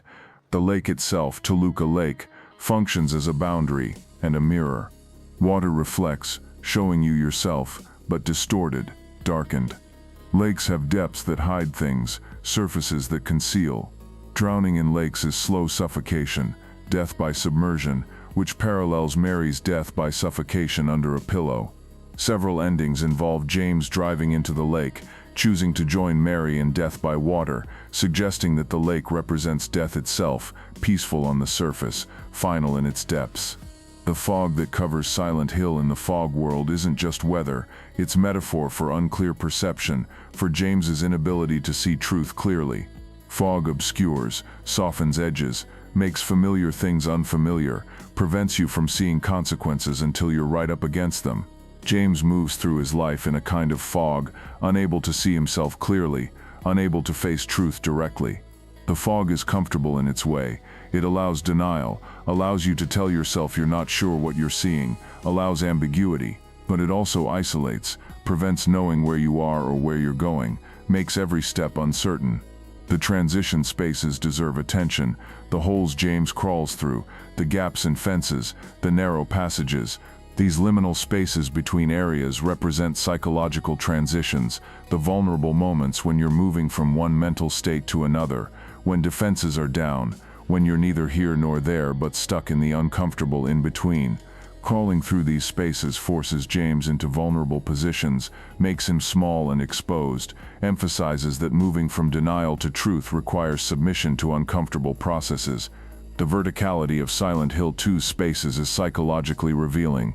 James frequently descends down into apartment basements, down into the hospital's lower floors, down through the historical society into the prison below, down through the labyrinth's impossible depths. This descent represents movement into the unconscious, into repressed material, into the deep places where truth lives. Psychological healing often requires this kind of descent, going down into the uncomfortable depths before you can emerge transformed. The mirrors that appear throughout the game function as recognition and revelation. Mirrors show truth. James's reflection looks back at him, forcing momentary self-awareness. But mirrors in Silent Hill are often cracked, dirty, or distorted, suggesting that self-perception is never entirely accurate, that the image you have of yourself is always corrupted by guilt, shame, or self-deception. Maria uses mirrors as transition points in Silent Hill Origins, suggesting mirrors as doorways between realities, between who you think you are and who you actually are. The locked doors that appear everywhere in Silent Hill 2 represent psychological barriers, memories you cannot access, truths you're not ready for, aspects of self you've locked away. Some doors require keys that won't be found until much later, suggesting that truth must be approached gradually, that certain revelations require preparation before you're ready to face them. Other doors are permanently locked, suggesting that some parts of the past are gone forever, some truths are irretrievable, some aspects of self are inaccessible no matter how hard you search. The clock tower and its symbolic weight of time deserves mention. Clocks measure time, mark its passage, remind us that time moves forward and cannot be reversed. For James, time has become complicated. He claims Mary died 3 years ago when she died 3 days ago, suggesting his perception of time is as distorted as his perception of reality. The clock tower represents time's judgment, the inescapable fact that what's done cannot be undone, that killing Mary moved irreversibly from future possibility to present action to past fact that cannot be changed. The architecture of Silent Hill 2 ultimately teaches us that guilt builds structures in the mind, elaborate constructions designed to protect consciousness from unbearable truths. James wanders through his own psychological architecture made literal, room by impossible room, discovering that the monster he's been fleeing from room to room is himself, that the truth he's been searching for is the truth he already knows but cannot bear to acknowledge, that home, real home, psychological home requires facing what you've done rather than building ever more elaborate structures to hide from it. Silent Hill 2 offers multiple endings, and each represents a different psychological resolution to James's guilt. These aren't simply different plot outcomes, they're different ways a human psyche might resolve unbearable guilt, different paths through trauma's labyrinth, different answers to the question, what do you do when you've done something unforgivable? The Leave ending, often considered the good ending, shows James accepting the truth fully. He acknowledges that he killed Mary, understands why he did it, recognizes that it was wrong, and chooses to live with that knowledge rather than die from it. In this ending, James reads the letter Mary wrote him, her real letter, not the fantasy letter that brought him to Silent Hill, and in it Mary forgives him. She tells him to live, to find happiness again if he can, to not let her death destroy his life as disease destroyed hers. James leaves Silent Hill with Laura, the young girl who loved Mary, suggesting he's choosing connection, responsibility, forward movement. He will carry his guilt, but he won't let it kill him. This ending represents psychological integration, accepting all parts of your experience, even the terrible parts, and choosing to continue living despite them. It suggests that forgiveness, even self-forgiveness, is possible, though not through forgetting or denying, but through facing truth completely and choosing to continue anyway. James leaving with Laura also suggests redemption through caring for others, finding meaning through protecting and nurturing rather than harming. The in-water ending shows James unable to bear the weight of his guilt. He drives into Toluca Lake with Mary's body in the back seat, choosing to join her in death. Throughout this ending, James's internal monologue reveals that he never intended to survive Silent Hill, that his journey here was always meant to be his final act before suicide. The water closes over the car and James finds his peace in death, the ultimate escape from unbearable consciousness. This ending represents guilt so overwhelming that continued existence feels impossible. It suggests that some acts create weights that cannot be carried, that some people cannot find a way to live with what they've done. The tragedy of this ending is that Mary's letter explicitly tells James not to do this, tells him to live, but guilt has made him unable to hear or accept her forgiveness. It's the ending that shows how trauma can close off all exits except death, how suffering can narrow possibilities until only one outcome seems available. The Maria ending shows James choosing the fantasy over reality. He leaves Silent Hill with Maria, accepting this Mary replacement, choosing the idealized version over genuine relationship with a real person. But even this ending is poisoned as they leave together. Maria begins coughing, the same cough that signaled Mary's illness. The cycle will repeat. James will watch Maria die the way Mary died, or perhaps he'll kill Maria the way he killed Mary. This ending suggests that running from guilt into fantasy doesn't work, that you cannot replace what you've destroyed, that refusing to face truth condemns you to repeat your worst acts. This ending represents denial as psychological strategy. Some people respond to unbearable truth by constructing elaborate alternatives, living in fantasy worlds where their choices had different outcomes, where their mistakes can be erased by simply starting over with someone new. But the cough reveals that denial doesn't heal. It just postpones the inevitable confrontation with reality, and often makes that confrontation more devastating when it finally comes. The Rebirth ending shows James attempting to resurrect Mary through a cult ritual. He takes her body to a sacred place on an island in the lake, believing that the town's supernatural power can bring her back. This ending is the most overtly supernatural, the most disconnected from psychological realism, which is precisely what makes it symbolically powerful. It represents the fantasy of reversing time, of undoing mistakes, of having magic that can restore what was destroyed. This ending shows magical thinking taken to its extreme. The desperate belief that there must be some way to undo what was done, some ritual or formula or sacrifice that will reset reality and give you another chance. It's the ending that shows how guilt can drive people into increasingly irrational beliefs, how the desire to reverse irreversible acts can lead to delusion. The ending is ambiguous about whether the resurrection works, but that ambiguity is the point. Even if you could bring back what you killed, it wouldn't be the same, wouldn't heal the wound, wouldn't erase what you did. The dog ending is the game's joke ending, revealing that everything was orchestrated by a Shiba Inu sitting at a control panel. While played for absurd comedy, this ending actually contains interesting psychological insight. It represents the desire to make everything meaningless, to reveal that the unbearable situation was actually just a trick, just a game, not real after all.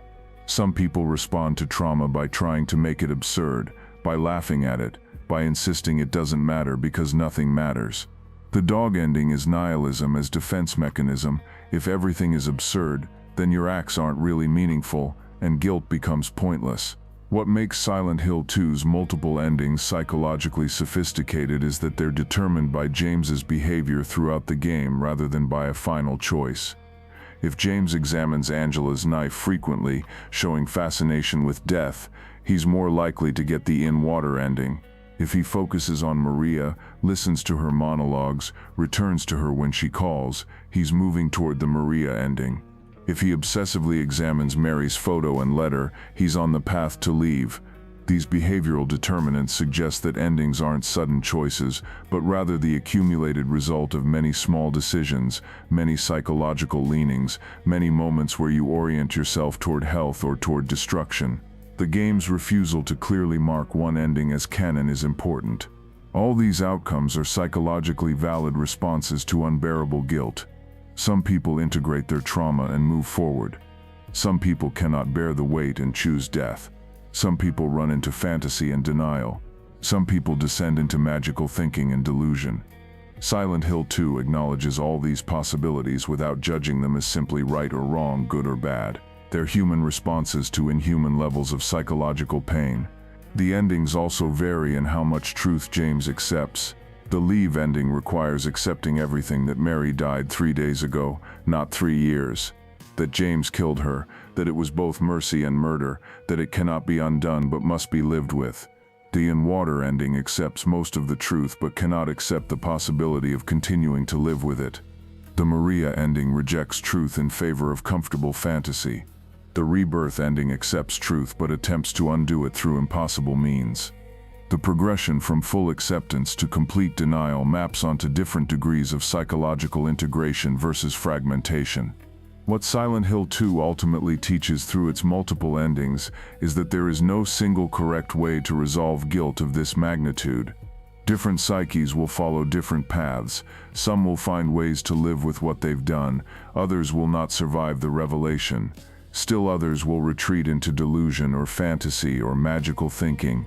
The game doesn't prescribe the right response, but rather shows the human range, the various ways consciousness attempts to process what seems unprocessable. The fact that players can experience all these endings through multiple playthroughs creates its own psychological dimension. You can walk James through his guilt multiple times, choosing different responses, accumulating different psychological weights, arriving at different outcomes. This replayability transforms you from passive observer into active participant in psychological process. You're not just watching James deal with guilt, you're making choices that determine how he deals with it, which creates a strange kind of responsibility, a meta-guilt about which ending you steer him toward. As we near the end of this long journey through fog and rust, through flesh and guilt, through the monsters that James Sunderland created and encountered in Silent Hill, it's worth reflecting on why this game continues to resonate more than 2 decades after its release, why these particular monsters, this particular story, this particular manifestation of guilt has become not just iconic but essential, not just memorable but transformative. Silent Hill 2 endures because it dared to make its horror intimate and earned. The game doesn't rely on surprise scares or grotesque imagery for its own sake. Every horror element, every monster, every otherworld transformation, every disturbing sound emerges from psychology, from real human experiences of guilt, shame, grief, and the terrible things people do when suffering becomes unbearable. This grounding in emotional truth makes the horror resonate on deeper levels than surface fear. When you understand that Pyramid Head is James's need for punishment made flesh, the creature becomes more disturbing, not less, because you recognize that impulse in yourself, that part of you that believes you deserve suffering for your failures. The game endures because it treats its protagonist with uncommon complexity.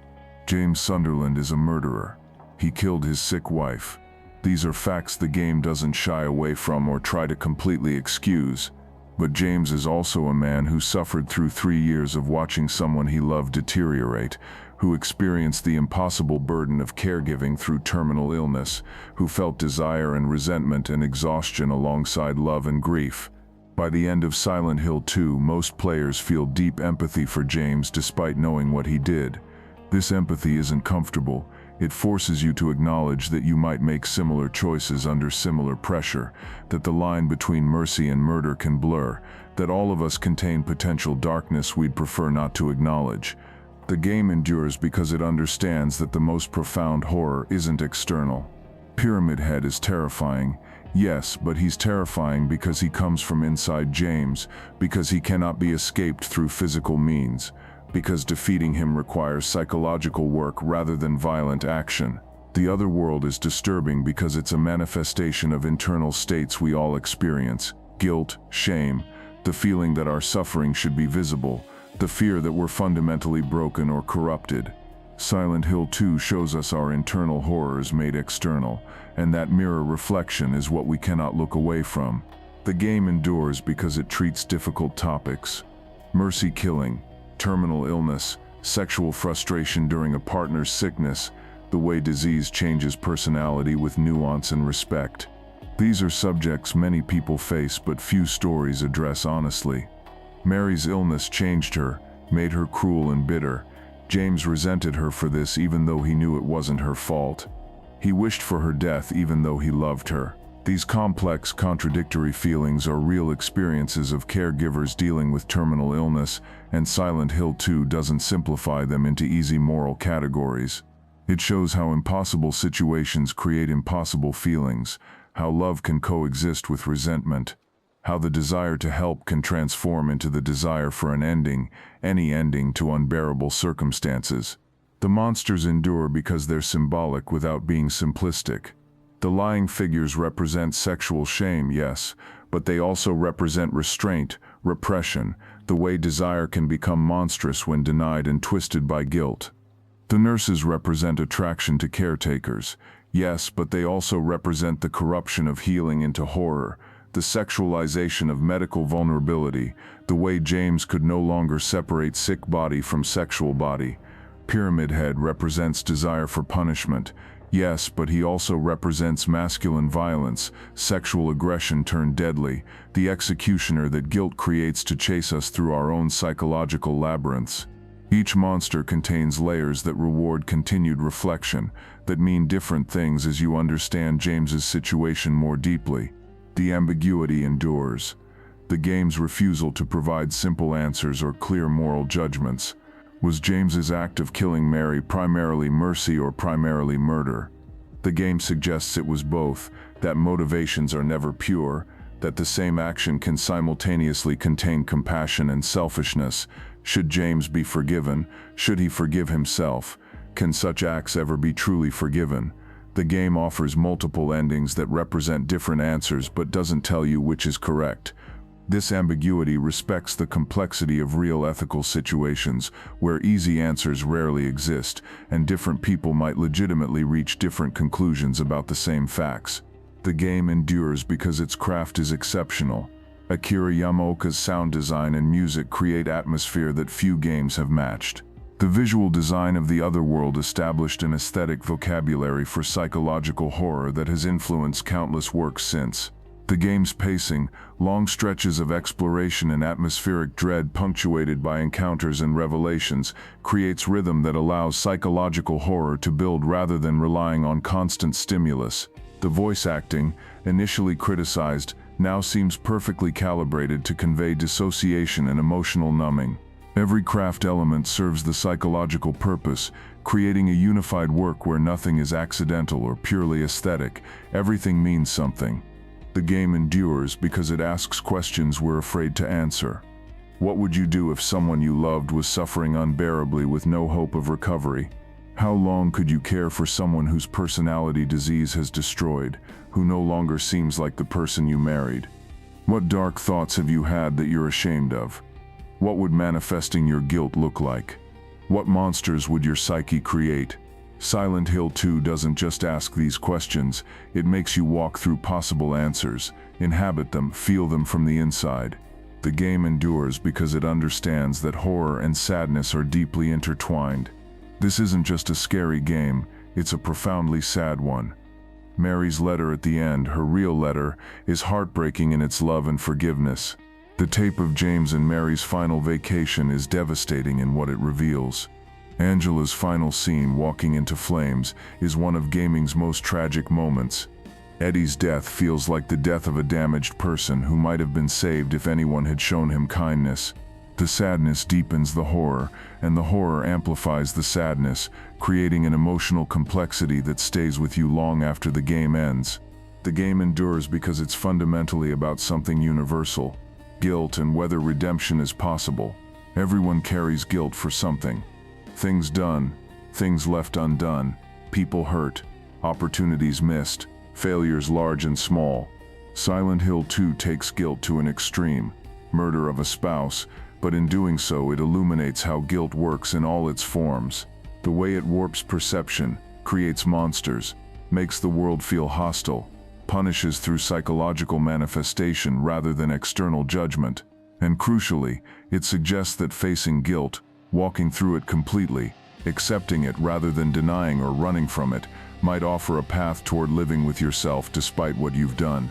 Perhaps most fundamentally, Silent Hill 2 endures because it treats games as a medium capable of genuine art, of psychological depth, of exploring difficult human experiences with sophistication and empathy.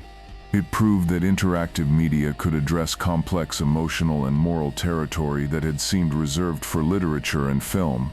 It showed that walking through someone's psychological landscape in first person, making choices that determine their fate, creates a kind of understanding and empathy that passive observation cannot achieve. And so we come to the end of our journey through Silent Hill's fog-shrouded streets, through James Sunderland's guilt-made geography, through the monsters that are all pieces of a single fractured psyche. We've examined the lying figures and their bound sexual shame. We've confronted the mannequins and their fragmented objectification. We've witnessed the nurses and their corruption of care. We've faced Pyramid Head, the executioner who cannot be defeated until guilt is accepted. We've seen Abstract Daddy and learned that some people's monsters come from trauma inflicted by others. We've watched Maria die and resurrect the perfect punishment crafted from desire itself. We've walked through rust and decay, through blood and water, through impossible architectures that reflect impossible psychological states. We've heard the scrape of Pyramid Head's blade, the static of approaching threats, the ambient drones that prevent peace, the silence that becomes more threatening than sound. We've descended into depths literal and metaphorical, sought truth in the ruins of memory, found confession recorded on tape in a hotel room that may or may not be real. What have we learned? Perhaps that monsters are often mirrors, that horror can be intimate and psychological rather than simply spectacular, that guilt creates its own landscapes, builds its own prisons, manifests its own executioners, that facing unbearable truth is itself a kind of heroism, even when the truth is that you've done something unforgivable, that mercy and murder can exist in the same act, that love can coexist with resentment, that being human means containing contradictions that cannot be resolved into simple moral categories. Silent Hill 2 reminds us that we all walk through fog of our own making, that we all carry guilt that shapes how we see the world, that we all have aspects of ourselves we'd rather not acknowledge but which persist anyway, creating pressure, creating strange manifestations, demanding attention no matter how hard we try to repress them. The game's genius is making this internal reality external, giving us a town where psychology becomes geography, where you can literally walk through someone's guilt, touch their shame, fight their self-punishment made flesh. If you're listening to this as you drift towards sleep, let these thoughts settle gently. Let the images of Silent Hill's horror fade into the abstraction of approaching dreams. The fog is just fog. The rust is just oxidation. The monsters are just pixels and polygons, sounds and music, carefully designed elements of an experience that ended when you put down the controller. But also know that the game endures because it touched something true. Because we all have our pyramid heads, our manifestations of guilt that pursue us through the labyrinths we build in our minds. We all have our fog worlds where we try to soften reality into something bearable. We all have our other worlds waiting beneath the surface, where our carefully constructed denials might collapse and reveal what we've been trying not to see. The question Silent Hill 2 leaves us with isn't whether we carry guilt, we all do. The question is what we do with it. Do we face it like James in the Leave ending, accepting truth and choosing to live despite it? Do we drown in it, like James in the In Water ending, letting guilt become so overwhelming that existence itself seems impossible? Do we retreat into fantasy like the Maria ending, seeking comfort in denial even though we know it won't heal us? Or do we descend into delusion like the Rebirth ending, believing that somehow we can undo what cannot be undone? There are no easy answers. But perhaps the act of walking through James's nightmare, of experiencing his guilt from the inside, of understanding how suffering can transform a person into someone capable of terrible acts, of seeing how love and violence can intertwine, perhaps this creates a kind of empathy for James and for ourselves, for all the ways humans struggle with impossible situations and emerge damaged, guilty, but still human. The fog in Silent Hill never entirely lifts. Truth is always partial. Perception always clouded, understanding always incomplete. But James walked through his fog, faced his monsters, descended into his deepest guilt, and in at least some endings found a way to continue. Not healed, not absolved, but no longer running from what he knew he'd done. That possibility of facing your worst self and choosing to live with that knowledge is perhaps the real mercy at the heart of Silent Hill 2's horror. The game doesn't promise redemption, doesn't guarantee forgiveness, doesn't offer easy healing, but it suggests that even after the worst acts, even with monsters pursuing you through the corridors of your own psyche, even with guilt manifesting as rust and blood and impossible geometry, even then it's possible to stop running, turn around, face what you've done, accept it, and choose to keep walking forward into whatever comes next. The monsters may be manifestations of your own darkness. but you can survive encountering them. You can survive seeing yourself reflected in their terrible forms. You can survive the truth.